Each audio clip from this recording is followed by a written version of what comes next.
या तो सुनना ही पसंद नहीं करेंगे, और सुन लिया तो इस कान से सुनेंगे और इस कान से निकाल देंगे। एक आदमी क्या कह रहा, सुनो भैया, हम सुनते सबकी है, सुनते सबकी है, करते अपने मन की है। बताइए आप, जब तुम मन की ही कर रहे हो तो फिर दूसरों की सुनने की भी क्या जरूरत है, तुम मन का ही करोगे तुम तो। लेकिन संत क्या कह रहे हैं, संत तो ये कह रहे हैं कि मन की मत मान के पछताओगे और मेहर की नजर से गिर जाओगे। अरे भैया, जो नरकों में आज रो रहे हैं ना, नरकों में जो आर्तनाद हो रहा है, जिन जीवों को पीड़ाएं दी जा रही हैं, या 84 की योनियों में जो तकलीफ उठा रहे हैं, भूख में, प्यास में, सर्दी में, गर्मी में, जन्म में, मरण में, काय को नरकों में गए, काय को 84 में गए? क्योंकि उनके पास भी यही नारा था कि हम सुनते सबकी है और करते मन की है। वो सब वही लोग हैं जिन्होंने अपने मन की करी, और मन की कर करके उन्होंने ऐसे ऐसे खोटे कर्म किए। अगर सतगुरु की सीख मानी होती ना तो बुराई से मुख मोड़ लेते, कि बुराई से मुख मोड़ो और प्रभु से नाता जोड़ो, पाप कर्मों से मुख मोड़ो और गुरु से नाता जोड़ो, तब तो कोई काम बनेगा। यहाँ सत्संग में आए, साहब बैठ गए, अरे कौन आया था? अरे बोले वो लड़का सा था, बुझा ने क्या क्या कह गया। फिर बाद में आपसे पूछा भी जाए ना कि तुम अच्छा 4 बातें बता दो, कि 3 वक्ताओं ने बोली थी, उनकी 3 बातें बता दो, तो मैं गारंटी है एक आदि कोई 3 बातें बता पाएगा।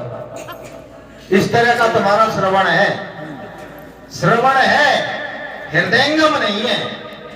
इस कान से सुना, उस कान से सुना। बहुत समय से हम एक कहानी सुना रहे हैं, आपको भी सुनाई देते हैं। बोले कि वो गांधी जी के 3 मंदिर देखे हैं तुमने? 3 मंदिर,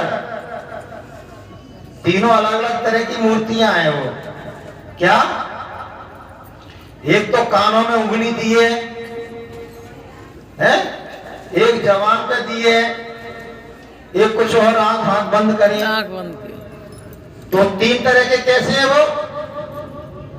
एक तो ये कह रहा है किसी की अच्छी बात सुनना ही नहीं है, कान बंद कर लो। एक जगह सत्संग हो रहा तो मैं बाहर थोड़ा सा बाथरूम करने चला गया, तो वहां कुछ लोग बैठे थे, उनका अलग समाज था। वो भी तो आप बताए ना, तुम्हारा धर्म अलग है तो तुम दूसरे के धर्म की बात सुनोगे ही नहीं। तो भागो, आपस में क्या बातें कर रहे पता है? अरे काफिर बोल रहा है, कानों में उंगली दे दो, अगर एक भी शब्द तुम्हारा काफिर का तुम्हारे कान में चला गया तो दोजख की अग्नि में जलना पड़ेगा।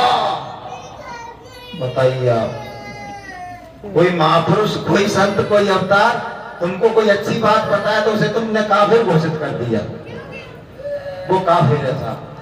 उसकी एक वचन भी तुमने सुन लिया तो तुमको दोजख यानी नरकों में जाना पड़ेगा। तो एक वैरायटी कौन सी हो गई?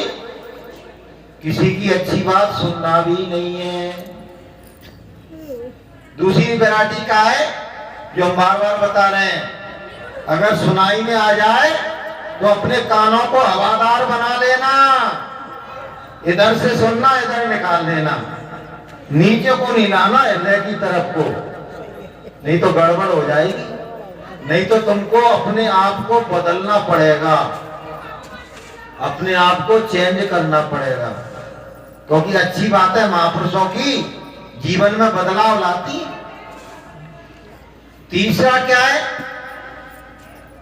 तीसरा यह है कि आपने सुना और आपने हृदय में धारण किया। हृदय में धारण किया। तो अव्वल कौन है? जो सुनता है और धारण कर गुनता है, जो सुन के गुनता है। तो भैया सत्संग में बड़ी अच्छी अच्छी बातें बताई कि आज से हम ऐसा करेंगे कि आज से हम भगवान का भजन करेंगे, तब तो कुछ काम बनेगा। तो बहनों भाइयों, गुरु महाराज हमारा लोक भी बनाना चाहते हैं और हमारा परलोक भी बनाना चाहते हैं। बशर्ते गुरु महाराज की बातों को आपको अपने जीवन में धारण करना पड़ेगा, तब तो लोक सुधरेगा, परलोक भी आबाद आपका हो जाएगा और लोक भी आबाद आपका। उसके लिए गुरु महाराज हर अपने सत्संग में क्या कहते थे? बच्चों, दिन में दुकान दफ्तर का काम, खेती का काम मेहनत ईमानदारी से करना, लोक आबाद करने के लिए अपना जो काम है उसको मेहनत ईमानदारी से करना। शाम को आके बच्चों की सेवा, खिदमत और प्यार, भूखे को खाना खिला देना, प्यासे को पानी पिला देना। अच्छा, हमारे गुरु महाराज एक बात कहते थे, दुनिया का सबसे बड़ा पुण्य का काम क्या है? भूखे को खाना खिलाना और प्यासे को पानी पिलाना, ये सबसे बड़ा पुण्य का काम है। इससे बड़ा कोई पुण्य का काम नहीं है।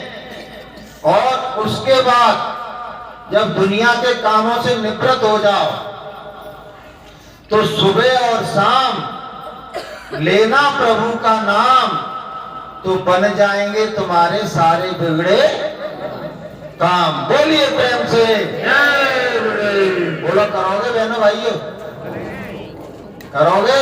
करेंगे। मैं रात उठा दो तो ना हमूंगा, तसल्ली हो जाएगी। अगर ये काम करने लगो,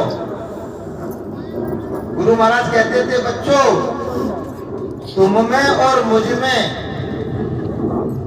केवल एक अंतर है, तुमने अपनी जीवात्मा को जगाने का काम नहीं किया और मैंने गुरु महाराज की दया से, गुरु महाराज से परमात्मा का भेद जान के इस मानव तन में बैठ के अपनी जीवात्मा को जगाने का काम कर लिया। तो भैया कोई थोड़ा मोड़ा अंतर है? जिसकी जीवात्मा जग जाती है वो तो स्वयं परमात्मा हो जाता है। जीव तक कब तक है जीव? जब तक उसकी जीवात्मा नहीं जगी है। ब्रह्म वेत्ता ब्रह्मेव भवति, जिसने ब्रह्म को जान लिया वो ब्रह्म हो जाता है। जिसने राम को जान लिया वो राम हो जाता है। जिसने कृष्ण को जान लिया वो कृष्ण हो जाता है। ये प्रकृति का सिद्धांत है। जैसे पानी की कोई बूंद है, अगर वो ये कह रही है मैं बूंद हूं, मैं बूंद हूं, मैं बूंद हूं, तब तक तो वो बूंद है। अभी राहुल ने बताया था ना कि राहुल को मिटना पड़ेगा, पहले राहुल को मिटना पड़ेगा। ऐसे ही जो हमने बूंद रूपेण अपने आप को मान लिया है ना कि मैं फलाना हूं, मैं फलाना हूं, हमने अपने आप को, जैसे प्याज देखिए ना आपने, प्याज उसमें क्या होता है पता है? छिलके के ऊपर छिलका, छिलके के ऊपर छिलका, छिलके के ऊपर छिलका, वहां कोई अंत ही नहीं है। और सबसे नीचे एक छोटे सा वो रहता है प्याज का, छोटा सा वो। ऐसे ही हमने अपने आप को जाने कितने आवरणों में ढांक लिया है। मैं भारतीय हूं, पहला छिलका। दूसरा छिलका मैं हिंदू हूं। तीसरा छिलका मैं सनातनी हूं। चौथा छिलका मैं मास्टर हूं। कोई कह रहा है मैं डॉक्टर हूं, कोई कहता है मैं गृहिणी हूं, कोई कुछ है। तो छिलके में छिलका, फिर जातियां आ गई। मैं ठाकुर हूं, मैं ब्राह्मण हूं, मैं कोली हूं, मैं चमार हूं, मैं फलाना हूं, मैं ठिकाना हूं। जातियों के बंधन में बंध गए। फिर धर्म के बंधन में बंध गए, मैं हिंदू हूं, मैं मुसलमान हूं, मैं सिख हूं, मैं ईसाई हूं, इनमें से तुम एक नहीं हो। तुम आत्मा हो और तुमने अपने आप को जाने क्या क्या बना रखा है। ये माता बहने, इनके नाम तो इनके गांव पे ही पड़ जाते हैं। गुईसर बारी, मलानी बारी, टिकानी बारी, ग्वालियर का बात चला है तो ग्वालियर बारी, मुरैना बारी। बताइए, बाका नाम ही बाका, शहर का नाम ही बाका नाम हो जाता है। बताइए कितने आवरणों में अपने आप को ढकोगे तुम इन जितने आवरणों में अपने आप को ढकोगे उतना ही तुम अपने आप को भूलते चले जाओगे। अपने आप को भूलते चले जाओगे। तुमको कोई नहीं समझा सकता है कि तू इनमें से कोई नहीं है, तू शुद्ध बुद्ध आत्मा है, तू चेतन आत्मा है, तू ईश्वर का अंश है। कि ईश्वर अंश जीव अविनाशी और चेतन अमल, कभी होगा सहज सुख राशि और जड़ चेतन ग्रंथि पड़ गई, यद्यपि बिता छूटत कठिनाई और छोड़त ग्रंथि पाव जो कोई और तब ये जीव के तारत होई। तो भैया जिसने हमको फंसाया है उसने क्या किया है, चेतन को जड़ में बांध दिया है। चेतन को ऐसा बांधा है कि वो जड़ रूप हो गया है। आत्मा चैतन्य है और शरीर जड़ है। परमात्मा ने क्या किया है कि जैसे दूध होता है ना, बस पांच मिनट खत्म कर रहे हैं। दूध होता है ना, उसमें तुम मिश्री को घोल दो तो मिश्री कहीं दिखेगी? बोलो नहीं, मिश्री दिखेगी नहीं, गायब हो जाएगी। मैदी होती है उसमें रंग छिपा रहता है। तो ऐसे ही परमात्मा ने क्या किया है, आत्मा रूपी शक्कर को शरीर रूपी दूध में मिश्रित कर दिया है, मिला दिया है। अब जब तक उसका मंथन नहीं होगा, जब तक उस शरीर से, जड़ शरीर से आत्मा को निकालने वाले सतगुरु हमको नहीं मिलेंगे, तब तक जीवात्मा बरामद नहीं हो सकती है। जो सतगुरु मिलते भी हैं वो ऐसे मिलते हैं कि उन्हें खुद ही अपनी आत्मा का बोध नहीं है। उन्हें काय का बोध है? उन्हें गीता का बोध है, उन्हें रामायण का बोध है, उन्हें वेदों का बोध है, उन्हें पुराणों का बोध है, उन्हें 6 शास्त्रों का भी बोध है। ये सब तो है, बड़े भारी विद्वान है साहब, उनकी जय जयकार हो रही है। लेकिन उनसे पूछा जाए कि जड़ शरीर से आत्मा को निकालना सीखा है क्या, तो क्या कहेंगे वो? अरे भैया ये तो हम जानते ही नहीं। तो जब तक इस जड़ता से चैतन्यता को निकालने वाले सतगुरु नहीं मिलेंगे, तब तक हमारा जन्म मरण छूटने वाला नहीं है। और ऐसे गुरु, माफ करना, दुनिया में बिरले होते हैं, बिरले। शायद कोई एकाध कहीं मिल जाए। शैले शैले ना माणिक्यम मौतिकम ना गजे गजे, साधुओं ही ना सर्वत्र चंदनम ना बने बने। ऐसे साधु जगह जगह मिलने वाले नहीं है। चाहे तुम 1 करोड़ देके किसी को कथा वाचन के लिए बुला लो, ये ज्ञान उनके पास भी नहीं है। लेकिन अगर ज्ञान अगर कहीं है तो ज्ञान जूता गांठने वाले रविदास को पास भी हो सकता है, कपड़ा बनाने वाले जुलाहा कबीर के पास भी हो सकता है। वो ज्ञान और खेती करने वाले नानक जी के पास भी वो ज्ञान हो सकता है। इसके लिए बड़ा भारी विद्वान और बड़ा भारी कथावाचक बनने की जरूरत नहीं है बहनों भाइयों। जिसने सदगुरु की सीख मान ली है और जो साधना पथ पर आरूढ़ है और साधना करके जिसने अपनी जीवात्मा को जगा लिया है, तो वो उसके पास एक ज्ञान नेत्र रहता है। मीराबाई ने रविदास से ज्ञान लिया और जब साधना करी तो मीराबाई की जीवात्मा जाग गई। उन्होंने लिखा है एक पद में कि मीरा मन मानी सूरत सैल आसमानी, मीरा मन मानी सूरत सैल आसमानी। मीरा ने लिखा है बात, खोजत फिरू भेद बागर को, खोजत फिरू भेद बागर को, बोलो प्रार्थना। कोई ना करत बखानी मीरा सूरत मन मानी सूरत सैल आसमानी, मीरा मन मानी सूरत सैल आसमानी।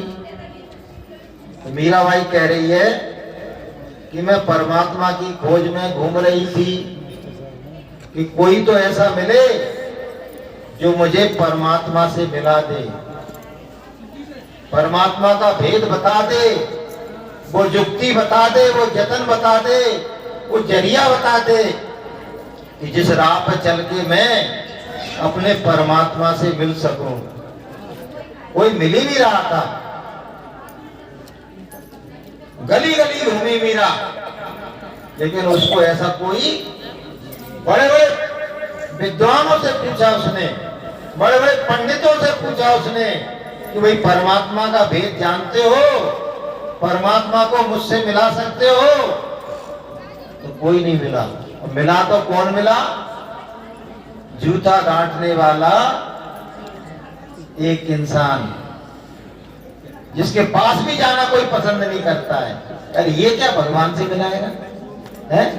ये क्या भगवान से मिलेगा? मिला हुआ है और ये क्या हमको मिलाएगा? तो मीराबाई देखिए, राजघराने की महारानी, ऊपर से छत्राणी, और उन्होंने उनको गुरु स्वीकार कर लिया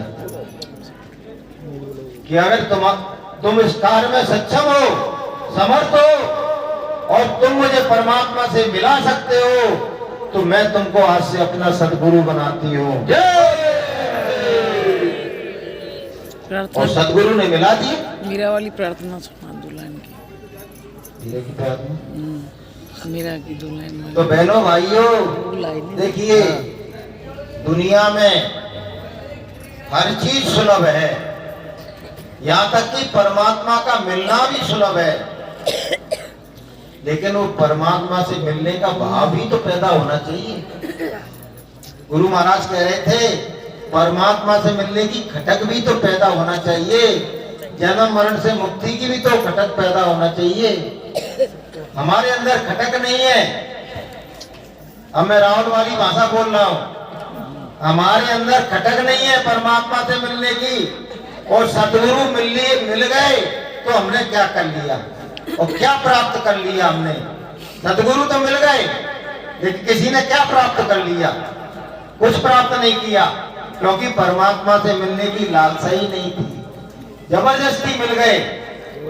गुरु महाराज स्वयं कहते थे कि मेरे पास एक भी कोई ऐसा नहीं आया, एक भी जिसने ये कहा हो कि मुझे परमात्मा से मिलना है, आप मुझे परमात्मा से मिलाइए। वो तो गुरु महाराज ने क्या किया पता है? कोई अपना बीमारी का रोना लेके आया, कोई परेशानी का रोना लेके आया, कोई किसी तकलीफ को लेके आया, कोई बच्चे की नौकरी के लिए आया, कोई मकान बनवाने के लिए आया, कोई दुकान खुलवाने के लिए आया, तो गुरु महाराज ने उसका वो काम भी बना दिया और संग में ये परमात्मा से मिलने का रास्ता भी जबरदस्ती दे दिया, लेने नहीं आया था वो। तो बहनों भाइयों, अपने अंदर परमात्मा से मिलने की लालसा पैदा करो, तब हमारा काम बनेगा। क्या भैया ये कह रही है 2 मिनट? नहीं अब नहीं, अब नियम बन गया। अगली बार जहाँ सत्संग होगा बोल दो भाई ये बोलेंगे, सबके नियम बन गए। नियम बन गया भैया। तो बोलिए प्रेम से। वो तो प्रार्थना सुना दो ना मीरा वाली तब तक दो। अच्छा, इनकी फरमाइश पे बस 1 मिनट और लेंगे आपसे, 1-2 मिनट। ये कह रही है मीरा की प्रार्थना थोड़ा सा सुना दो। मीराबाई से कोई पूछता था कि तुम्हारी ससुराल कहाँ है और मायका कहाँ है? इतनी माताएं बहनें बैठी हैं ना, अगर कोई पूछे ना तो तत्काल मायका बता देंगी, तत्काल ससुराल बता देंगी। लेकिन मीराबाई से जब पूछते थे ना कि तुम्हारी ससुराल कहाँ है और मायका कहाँ है, तो मीराबाई क्या कहती थी पता है? सासरियो सतलोक में, मेरी ससुराल सतलोक में, और मायका कहाँ है? पियरो सादा माय, साधुओं के संग में मेरा मायका है। हरि बिन रहो न जाए और गुरु बिन तरो न जाए। कि मुझे परमात्मा के बगैर मुझे चैन नहीं पड़ रहा है, लेकिन मैं क्या करूं कि गुरु के बगैर मैं तर नहीं पा रही हूं। मुझे ऐसा सतगुरु नहीं मिल रहा है कि जो मुझे परमात्मा से मिला सके। तो मीराबाई ने एक भजन गाया है, तो थोड़ा सा मैं गा के अपनी बात खत्म कर दूंगा। मेरी वृंदावन ससुराल समाल राणा तेरी नगरी। मेरी वृंदावन ससुराल समाल राणा तेरी नगरी। मेरी वृंदावन ससुराल समाल राणा तेरी नगरी। मेरी वृंदावन ससुराल समाल राणा तेरी नगरी। तेरी नगरी रे राणा तेरी नगरी।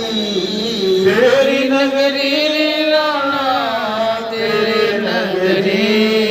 मेरी वृंदावन ससुराल समाल राणा तेरी नगरी। मेरी वृंदावन ससुराल संभाल राणा तेरी नगरी। मीराबाई कहती थी प्रभु के लिए मैं वही हूँ दीवानी। प्रभु के लिए मैं वही हूँ दीवानी। मोए भावे अन्न ना भावे पानी। मोए न भावे अन्न न पानी। मोए ना भावे परिवार समाल राणा तेरी नगरी। होए ना भावे परिवार समाल राणा तेरी नगरी। मेरी वृंदावन ससुराल समाल राणा तेरी नगरी। मेरी वृंदावन ससुराल संभाल राणा तेरी नगरी। मीराबाई ने क्या कहा कि प्रभु के लिए मैं सब छोड़ जाऊंगी। प्रभु के लिए मैं सब छोड़ जाऊंगी। गली गली में गुरु गुण गाऊंगी, गली गली में गुरु गुण गाऊंगी। जहाँ भक्तन की भरमार संभाल राणा तेरी नगरी, भक्तों की भरमार संभाल राणा तेरी नगरी, मेरी वृंदावन ससुराल संभाल राणा तेरी नगरी, मेरी वृंदावन ससुराल दुनिया का सुख, दुनिया का सुख, दुनिया के सुख फीके लागे, दुनिया के सुख फीके लागे। हम भगवान से क्यों प्रेम नहीं कर पाते? क्योंकि हम दुनिया के सुखों में डूबे हुए हैं। परमात्मा को पीछे कर दिया है और सुखों को आगे कर दिया है कि दुनिया के सुख फीके लागे, दुनिया के सुख फीके लागे। प्रभु नाम रस मीठो लागे, प्रभु नाम रस मीठो लागे। मुझे प्यारा लागे भगवान संभाल राणा तेरी नगरी, मुझे प्यारा लगे भगवान संभाल राणा तेरी नगरी, मुझे प्यारा लगे भगवान संभाल राणा तेरी नगरी, मेरी वृंदावन ससुराल संभाल राणा तेरी नगरी, मेरी वृंदावन ससुराल संभाल राणा तेरी नगरी। यहाँ जो वृंदावन शब्द आया है वो वृंदावन का मतलब ये है कि जहाँ भगवान का गुणगान हो रहा है, जहाँ गुरु के ज्ञान की चर्चा हो रही है। जैसे आज ये इस गली में यही तो हो रहा है, गुरु का गुणगान और परमात्मा का गान। तो अभी आप कहाँ बैठी हो बहनों भाइयों? वृंदावन। वृंदावन बोलो वृंदावन। अरे गूंगे बहरे से बैठे रहे तो जैसे जबरदस्ती तुम्हें सुना जा रहा हो और तुम जो कहो भैया बंद करो बंद करो। वृंदावन में कहाँ बैठे हो तुम लोग? देखो मंग तो पैदा करवे करो। अगर रसगुल्ला खाऊंगी, अबे सुरेश भाई ने बनवाए तो चढ़ा कर लूंगी, अरे मजा आएगा मजा आएगा। और जब भगवान की चर्चा में ऐसा लग रहा है जैसे पाठ टूट रहा हो, पूरे चेहरे वाले बता देते हैं। वक्ता वक्ता क्या कैसा भी हो, वो श्रोताओं के चेहरे मोहरे देख के समझ जाएगा कि इनको अच्छा लग रहा है कि नहीं लग रहा है। सीधी बात है। तो भैया हम अपनी वाणी को विराम देते हैं। तुम्हें जामे आनंद आए ते आनंद को ग्रहण करो। हमारे बाप को कजू नहीं बिगड़े हो। तो बोलिए प्रेम से